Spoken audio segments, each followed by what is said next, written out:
It sounds like we kind of got a solid connection here. You Yes. can call me One Step. Okay, one step. Um, Yeah, I've seen you in the comments section for a while, brother. yeah, I sometimes I have lapses because Susan likes to ban me a lot. My most recent ban was simply for posting a Senate hearing. Just posted a Senate hearing. No commentary from me, but the people aren't allowed to hear what happens on the Senate floor on No, YouTube. no, not at all. Susan will ban whomever she wants to ban. I got one strike against me, so probably gonna eventually get two. I would assume, maybe this year if I'm lucky enough. Yeah, for me, I kind of push the buttons on purpose. Yeah, I might not necessarily be on the platform trying to grow. I'm just kind of trying to map out the legitimate spots where they're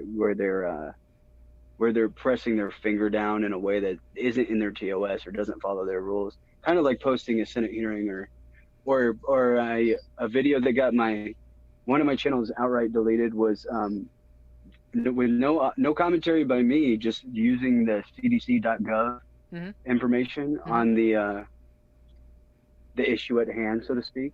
And you'd think, since they literally told all of the YouTube content creators that they have to use the CDC and the WHO, however you feel about either one, um, I'm pretty sure what WHO, they don't think Taiwan's its own place.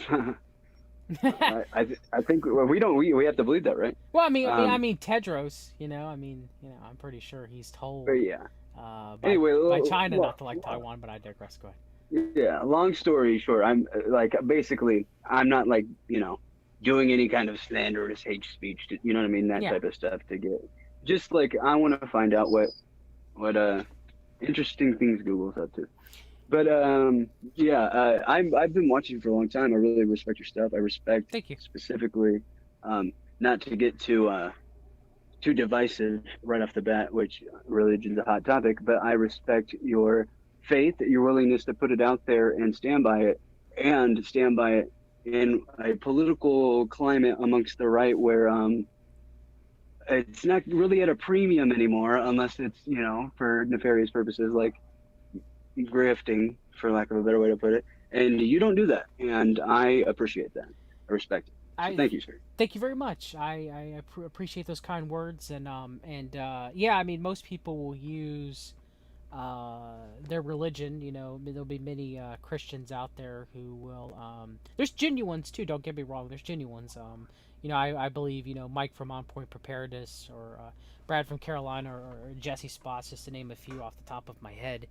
There's a Yeah, few. just response. I recognize that name. Yeah, he obviously like anybody else, there's things we do disagree on, but Yes, of he course. does seem genuine in his faith. Um, Now this is coming from a person who's had. I feel like with any person with faith's had their trials and tribulations with faith. Hmm. I'm nobody perfect, but I would say that my respect for people's faith is usually in spite of my flawed faith, and when you can stand by it, and I just guess I see so much of the trying to use it for money generation, Hmm. and I see that not even just faith, just people in general, content creators, especially people who just their content is solely based off of taking something somebody else made and watching it. But to each their own, get your bag, guys. Uh, I've never heard you bring up money unless you are offering something like a book that you're working on or anything like that, and I respect that. Yeah, But I, I've occasionally asked for donations when, for example, my interface is about to go out. But Mark from Houston well, Tire right, yeah, Live is going to like I step said, in. it's because you're building something to offer, right? Yeah, yeah, and occasionally I might add, but it's very rare. Same with Jesse. I have an issue when someone's constantly, unless they're making. I mean, there's some people who genuinely do it that I know, but many people it's not from that. It's not from that point. Oh yeah, That yeah. I point. feel like we're on the same page. Definitely, like the there is this weird like underbelly like assumption that I feel like our human brains just do by default that like if somebody mentions donations or like ways for people to support, that some people, if they're kind of out to get the person, or like you said, like if you make a certain, there are people that might have been following you for forever, but the second that you start bringing up like the wrong person's connection to like the CNP or something, and like you start bringing out truths about them, it's like, oh no, you're a bad guy now. And then all of a sudden, if you mention donations, you're grifting. Whereas like we're talking about like mentioning donations or how people can support you, there's nothing wrong with that. No, And there's people that out there that want to, so like giving them the information, there's nothing wrong with that. I think that's different. I think, like you said, it's people who are constantly beating the drum like every 5 minutes, and you know there's people who bang the tin cup, you know. Um, yeah, it's like a Salvation Army-ish. there's people that guilt other people to make them donate to them and everything, and I mean, this isn't my main job. Some people this is their main job, and there's a little bit different. A little bit Yeah, different. you're an author and researcher. One step, did I lose you? Can you hear me? Yes, I lost you there for a minute. You said, yeah, I'm an Yeah, author. sorry about that. I'm a health You're an author health and a coach. researcher, right? I'm an author and health Oh coach. yeah, I forgot about that. Those that's my main job is fix your gut. We read the documents, which is something I did just Heck yeah, because of my knowledge of all this stuff, and I didn't want it to go by the wayside. We're all constantly learning. I'm not going to say I know everything. Lord knows I don't. Some people Wow, might. I've learned quite a bit from you. That I never, not necessarily wouldn't have interest in, but just never even thought about looking into. A lot to do with like CNP and the connections there, and like really how deep the tentacles are, and like people even that like Tucker, like really the reason that I wanted to call in was really to get you talking about Tucker Carlson and like his ties to um like guys on the left, Mm-hmm. or like some of the for lack of a better way to put it, some people that I personally, and I think objective people would say are traitors to the country, that for some reason, on Fox News get championed as heroes and stuff. Mm-hmm. But if you want to kind of take the floor with that, like Tucker Carlson's like connections to the guy, who's the guy that runs Media Matters? His David Brock. is David Brock, and then like his former boyfriend James Alefantis. Like, doesn't Tucker Carl? And I'm not doing this to get into the whole deep dish fence thing. I'm not really No, I interested mean, in we can that. still discuss that real quick. I mean, so Yeah, both Tucker and his father, Richard Carlson, they both knew David Brock. And David Brock he was a conservative, but they yeah, switched like back in and the forth, '90s, right? right? But he was a conservative at one time. There was kind of a group between Matt Drudge and David Brock and Tucker Carlson and Richard Carlson, among others. So Carlson and David Brock have known each other at least around 25 years, give or take, 22, Yeah, 25 years, somewhere around there. almost like I want to say I was probably 5 when like from what I know from when they were connected. It was like when Tucker was working for CNN, Hmm. and Brock was like an outward like political activist for like the Republican Party. Like he was actually like a lobbyist, wasn't he? Yeah, and it was even before then. It was I don't remember exactly which publication offhand that Tucker Carlson was um, was writing for when he got involved with that kind of conservative group. I did a stream on it. You can go back and listen to me discussing it. Of course, I talked about that there was two restaurant reviews that had mentioned that Tucker Carlson, two individual restaurant reviews by two different publications. I think it was between 2006 and Yeah, that he wrote for 2010. Ping Pong Pizza, right? No, they had mentioned Or they had or Comic mentioned Ping Pong. that he was both that he was a very important person in both reviews at Comet Pizza Ping Pong, which makes sense because he was such good friends with David Brock and James Who Alefantis and because that's of when that. they were dating. When did they dated until like? just a few years back, right? I believe so. Yeah. So, Tucker's Tucker, like, when you listen to Fox and you're conservative, and I have to catch myself sometimes too, right? You know, he'll say things that's kind of like a dog whistle. You're like, yeah, you agree with that, and but then when you deep Yeah, it's dive like and you Ted Cruz when he's talking to Mark Zuckerberg or something. yeah, and so when you listen to these people, you know, and you start digging on them, you realize, well, Tucker's blue blood. His stepmother was a Swanson, the Swanson heiress. His Yeah, it came from money, a yep, lot of it. yep, yep. His dad had connections to the Reagan administration and working for uh, uh, um, uh, Radio Free America and the Corporation for Public Broadcasting.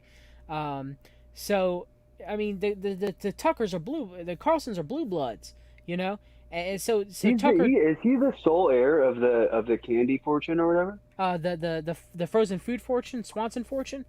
Oh Um, yeah, Swanson. That's fucking huge. yeah, it's a Swanson fortune. I think he was in a lawsuit with his family members over the money, I believe. Oh well, that is just the cherry on top. I think it was between his brother and I don't know. I don't remember. He was in some lawsuit dealing with that. I believe. I think I remember reading that on my own when I was doing my research, but I could be mistaken. But I think Oh, so. so was it him was he like named heir and then he's getting sued for some of the rights, or did he like I attain them don't through remember lawsuit? offhand. I don't want to misspoke, but it Okay, was something yeah, over the estate, the Swanson estate. yeah, that's Um, unfortunate.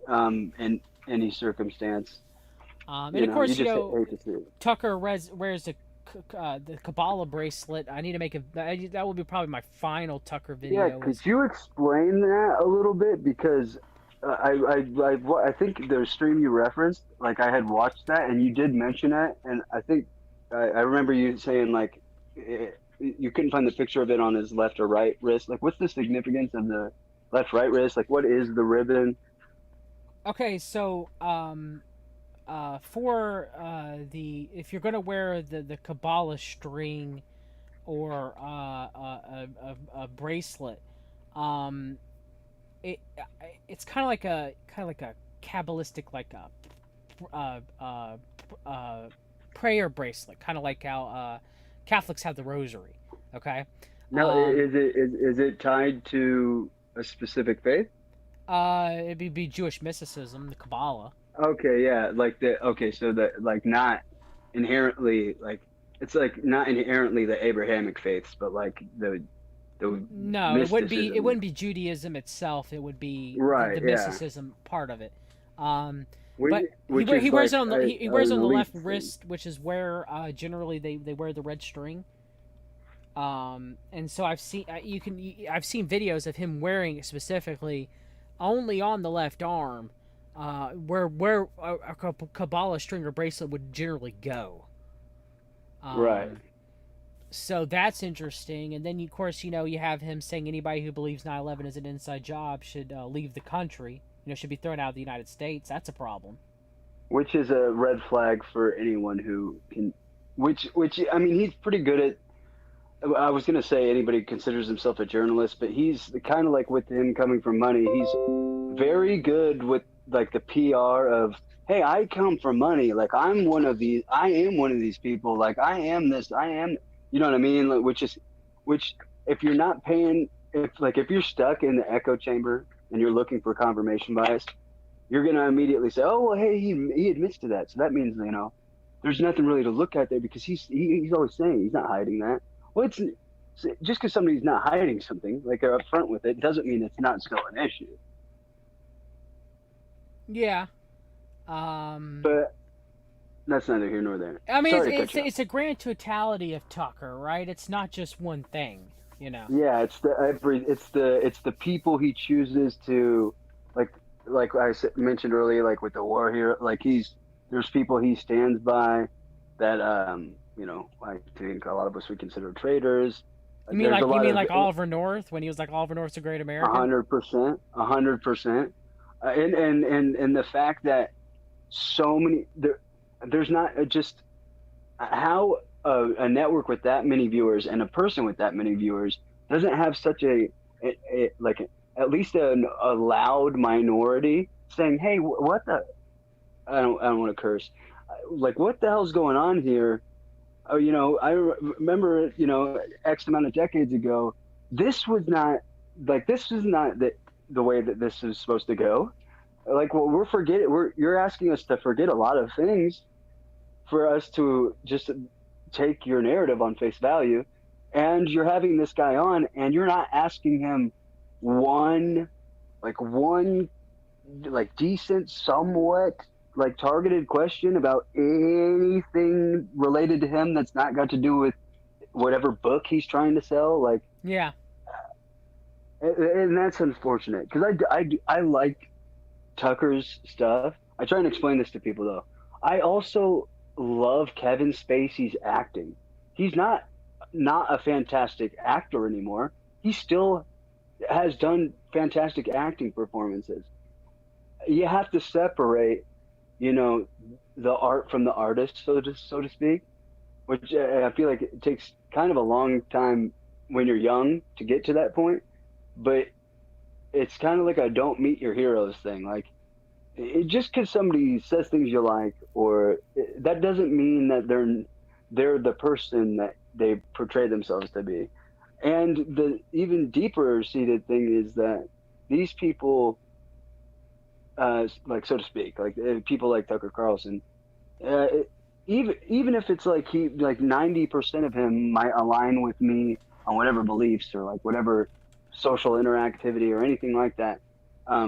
It's that 10% that's more. There's plenty of lines I draw in morality and civility and all these other things that you've crossed those. That it doesn't matter that it's just 10%. It's that's the really important 10%. You know what I mean?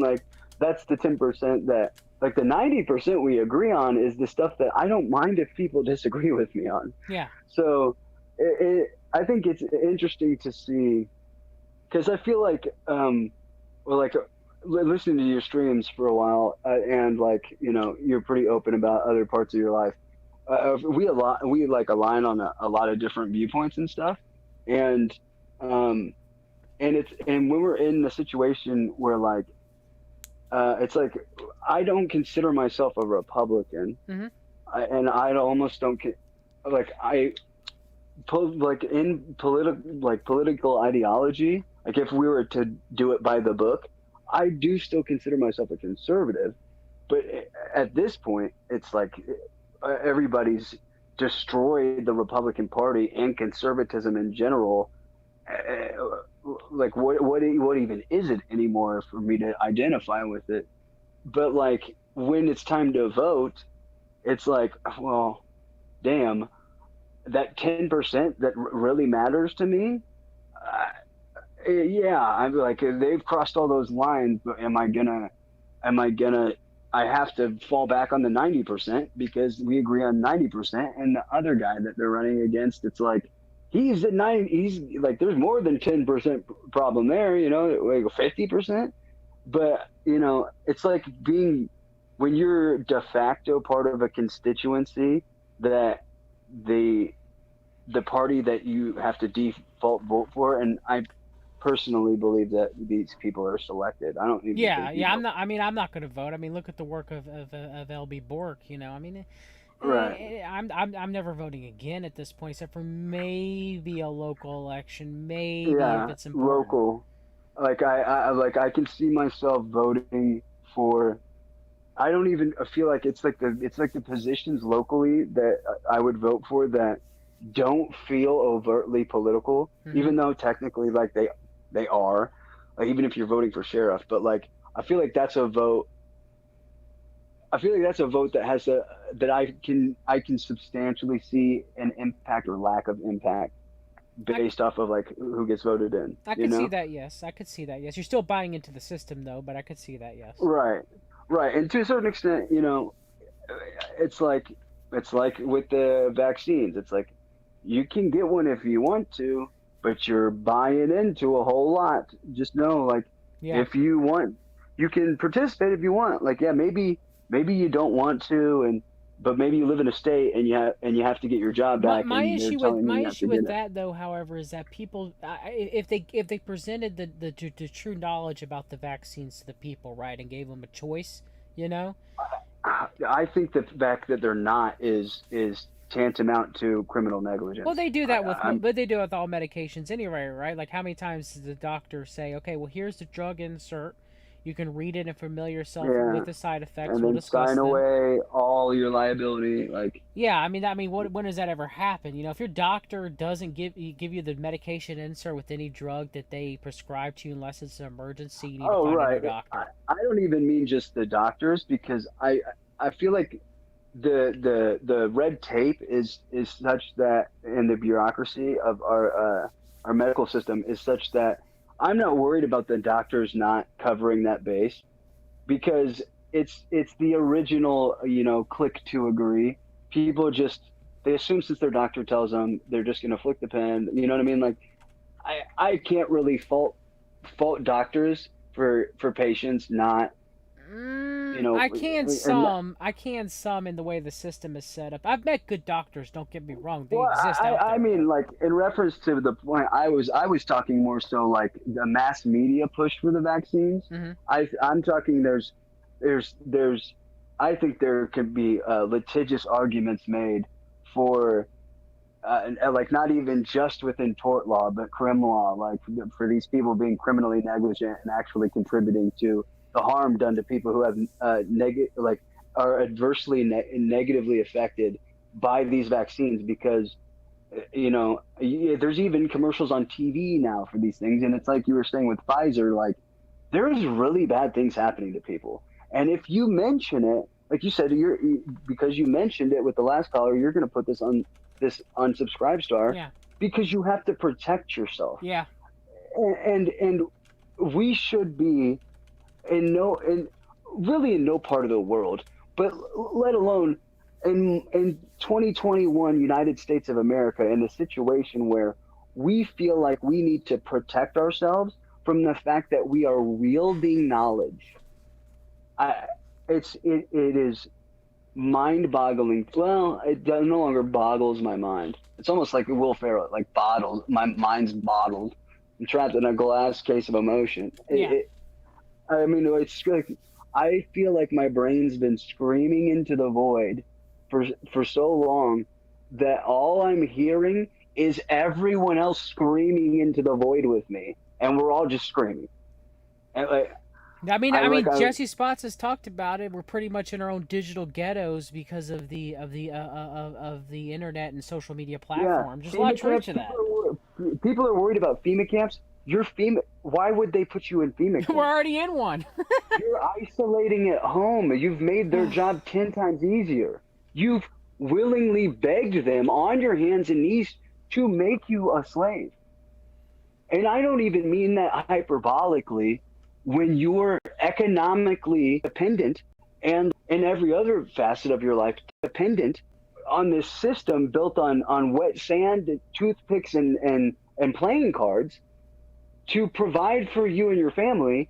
And outside of that, if you don't trust it and you don't want to be dependent on it, you're going to be literally treated as if you're a criminal, or charged with crimes, because you're just trying to provide for yourself and your family. That's true. I mean, Yeah.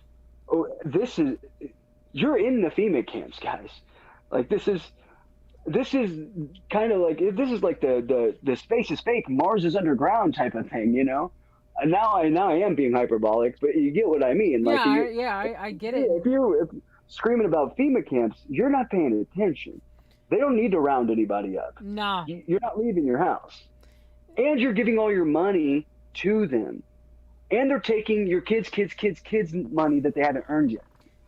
And you're allowed to be tracked and all, and blah blah blah blah blah. I mean, what else is there really say, brother? When people bring up the Patriot Act, it drives me crazy. I'm like, have you read the 2 National Defense Acts that Obama signed? Because habeas corpus does not exist anymore. Okay, you stop flashing back all the way to the Patriot Act. I get it, like, chicken before the egg, but like, there's a I mean, lot we got the worse omnibus things. crime bill with Biden, which that I mean, good Lord. that failed, and then We're and borrowing $600 million from China to give China $600 million.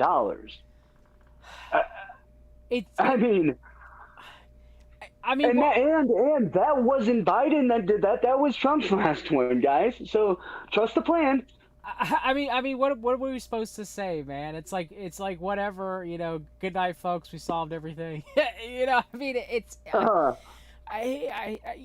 there's some people that eventually reach the point, even listening to me, and someone actually asked me how I felt this the other days. I've had a few listeners go, "Yeah, I think I've reached a point listening to you where I'm just done. I'm gonna go live my life and stop, worrying about this stuff." And anytime anybody says that, I'm like, you're probably better off just turning off the internet and going back.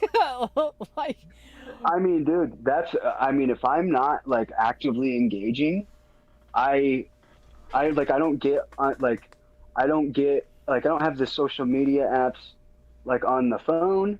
I don't use Facebook, period. That's been long deleted. And not even like, let's couch like all the nefarious activity of like like technological, like, whatever, the technocrats and all the Zuckerbergs and all this, the reptilian lizard people and all, I don't, all that. It, I yes, okay, it's a problem with Google and Facebook and all these things are doing, mhm. um, to like free speech and like how they're censoring people, whatever. Even if they weren't, more importantly, this stuff is just bad for your mental health. It's Yes. unhealthy. I mean, it's a dopamine And addiction, right? Always looking at the next retweet yeah, or the if you next. get into the science of it, yes. I mean, it's literally like it does the same thing to your brain. Like, you're receiving a like or a sub or viewers. It does the same thing to your brain that doing cocaine does. Hmm. Now, saying that is, You're being a little bit hyperbolic, but it is true because you yeah, have it's that like dopamine hit, you have that it does the dopamine loop. trick to your brain with the dopamine. Now, you're not getting high like you're on cocaine, okay? But arguably it's in the long term, it's eroding your mental and, if mental goes, eventually physical health of your body, the same way a chemical dependency to a narcotic would. Hmm. I mean, this stuff is destroying you. No, it is. You're I agree. living in a world where you will go out to dinner. The food will be terrible. It will take forever. You'll fight with your significant No, other. you'll It'll be a ignore your terrible time significant other the whole entire time because you'll be while on you're your on your phone. phone.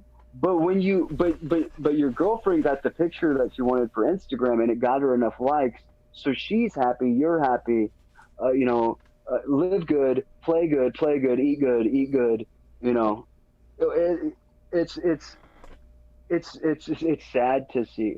I feel like I'm not old enough to have perspectives like Facebook is eroding my mental health, and uh, which it's not. I've been on Facebook in Yeah, half a but you mean the decade, but general public. right, like I shouldn't. I feel like thir- at 30 years old, I should just be complaining about hitting 30. Uh, that I'm is not far much the older least than of you. my I'm problems. 35, but I remember a world without social media. I remember when MySpace showed up. Same, same. I mean, it, it it's remember when Facebook first came around? What was it, like 2006 or 2005? But you couldn't be on it unless you were actually enrolled at a college. Yes, I'm sure you could lie about it or something, but like it wasn't like targeting outside of that when it like first came up. And then, but I remember my first Facebook account because all of us we were in like I want to say like it was probably eighth Harvard. grade I or thought it was something. Harvard. I had to look up. Um, Yeah, like we well, I think it was after that when it was broader than just Harvard, but like you couldn't be like you had to be a certain age and like in a certain level of school when they like the first expansion, like you had to have a college or something. We just lied. We just lied. I mean, you just lied, and we had Facebooks, and we weren't the age that we said we were, and then like I don't know, like a year later, they just did away with that. Yeah. And now, like, you're sticking iPads in your kids' hands to raise them. And now, even the people that aren't are de facto doing that anyway because all their kids are going to school online. Yeah, but they forced it to that point, you know, and I got, Well, that's what I'm saying. Even the people that are smart enough. yeah, Well, I shouldn't say smart enough, but like they're in a position. They've put themselves responsibly in a position to where they can responsibly and adequately raise their children, right? yeah, And I feel like in today's age, that's more rare than we'd like to admit. And I think there's a lot of people that are close to operating at 100% there. Like, you're working at 90%. That's better than most people. Okay. Sometimes you can't have the means. You definitely can't if you have the government stomping its foot onto your head while your face is buried in the mud. You know what? I won't mince words. When Edward Norton is stomping your face into the curb and your teeth are biting it, you can't provide, you know? yeah. So, and I, don't deduce anything crazy from that. I know it's a specific type of movie. That's not what I meant. I'm just saying specifically the biting the curb euphemism, people. Okay. Don't get crazy. I just like movies.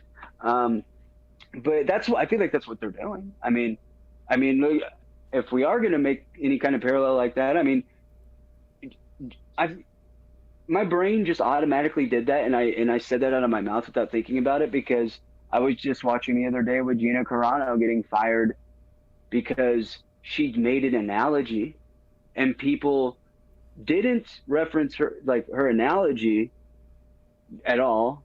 They just focused on like a specific narrative. Like, you said the wrong thing about the wrong type of people. It's like, well, technically, literally, she said the right thing about a specific group of, like, what she was saying was the right thing.